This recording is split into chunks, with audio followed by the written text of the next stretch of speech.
Hi everyone, this is Chuck. Trying something a little different today. I've seen some people online lately asking how to connect their Commodore 64 VIC-20 to a modern computer monitor. That's actually a problem I had myself when I first pulled my old VIC-20 out of storage a few years ago. A lot of people will tell you to just use a vintage CRT. I have a few that work fine, but they're heavy and they take up a lot of space on the desk. And even though I can't hear the noise from them anymore, my daughter always complains that they hurt her ears. You can also see here that it's difficult when you're recording video with a CRT because of that rolling flicker. Most of the time it's just easier to use one monitor that you can share with all your computers. First I tried one of those cheap $20 Composite to VGA converters. Turned out to be terrible and I sent that back to Amazon. I did a review on that one. I'll post a link to it up there in the corner. This is the device I finally settled on. I've been using it for about 2.5 years now, so I thought I'd finally do a review on it. This is the StarTech VID2VGATV2. It's around $130 on Amazon. It's not cheap, but for me it works very well. The picture quality is excellent in Composite or S-Video, which is not to say that I would recommend that you buy one. For the same price, or maybe just a little bit more, you could probably get a RetroTink or an OSSC that'll be more versatile.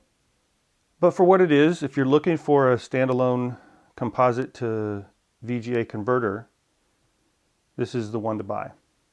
It comes with a power supply, manual, and a component video output cable. The power supply is rated for 1.2 amps, so you probably won't be able to run this off of a USB port. This switch selects the output mode, either VGA or component, and this cable's for use in the component mode. You got standard inputs for Composite or S-Video. This button on top selects the input, either Composite Video Green or S-Video Red. The output resolution is selectable here with this switch. In VGA mode, you've got 1600 by 1200, 1280 by 1024, or 1024 by 768. In component video mode, it's 1080p, 720p, or 480p. In PAL mode, that'd be 576p. So this will do NTSC or PAL. The StarTech doesn't correct the aspect ratio, so you're probably going to want to use it with a 4:3 monitor or one that can switch to 4:3. It has an on-screen display that shows the input and the output resolution. One minor annoyance the thing has is that it takes a second to resync the video if it's interrupted or changes modes briefly, like on the Apple II when it changes from color to monochrome. You see here, and the picture's gone out for a second while it resyncs, and now it's back. For sound, I just use a couple of adapters to plug in the 3mm audio jack from the soundbar on this monitor. Here's a picture example from the VIC-20. The artifacting that you're seeing here is not from the converter. That's a faithful reproduction of what the VIC is actually putting out. Here's the same VIC on my 1702 monitor. Here's an example from a different VIC-20. This is an older 1981 model. The color difference is the computer, I'm sure. Here's a Commodore 128 in C64 mode. This is via Composite. And here's the same computer via S-Video. And the C128 via S-Video. Incidentally, for S-Video connections to the C64 and 128, I'm using this Super Video AV adapter. It's a breakout box. Works pretty good. I also have this Cloner Alliance Box Pro that I bought back in July. I'll be using this to capture video for this review, so I'll probably be mentioning a few things about this also.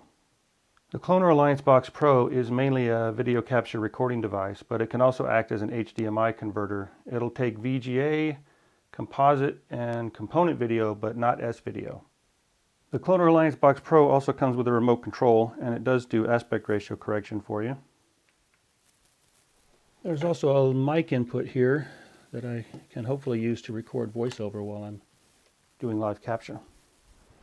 Just to get a baseline to compare against, this is the composite output from the VIC-20 going straight into the composite input on the capture box. This is the VIC-20 going through the composite to VGA converter, recording through the VGA input. Here's Commodore 64, direct into the composite input on the Cloner Alliance box. And here's the C64 going through the StarTech Composite to VGA converter. This is the Commodore 64 going through the S-Video input on the StarTech to VGA converter. This is Load Runner going direct into the capture box through the composite input. This is Load Runner going through the Composite to VGA converter.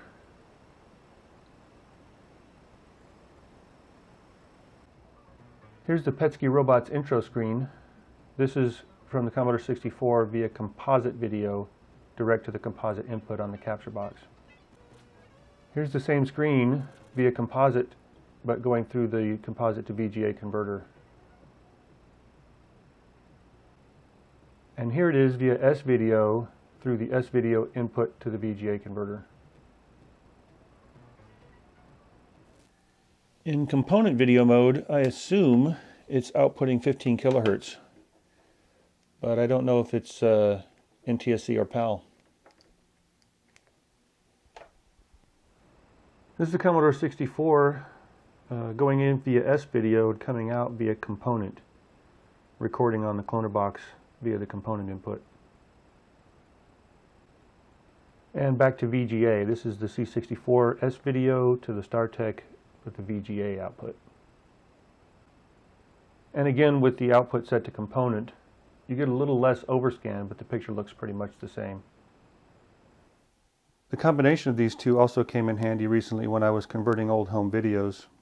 I have a lot of old high 8 videotapes which are S-Video out, so I was able to get a much better picture going through S-Video and the StarTech converter rather than going direct to the cloner box via composite. This video is from February of 1992 and is being captured via composite only. And here's the same video via S-Video through that StarTech converter. This is a video from 1994 via composite only.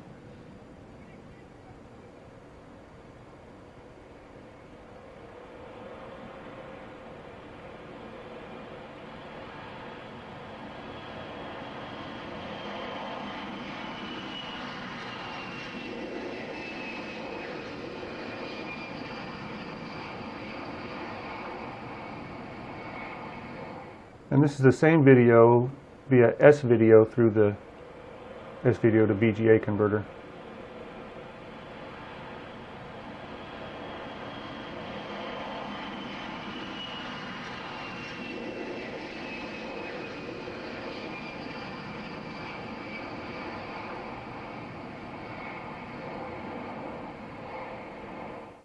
One of the reasons I decided to stick with a VGA adapter rather than HDMI is to keep it all analog. On many monitors, when you're in HDMI mode, you lose the ability to make adjustments like horizontal vertical position, size, color adjustments, things like that.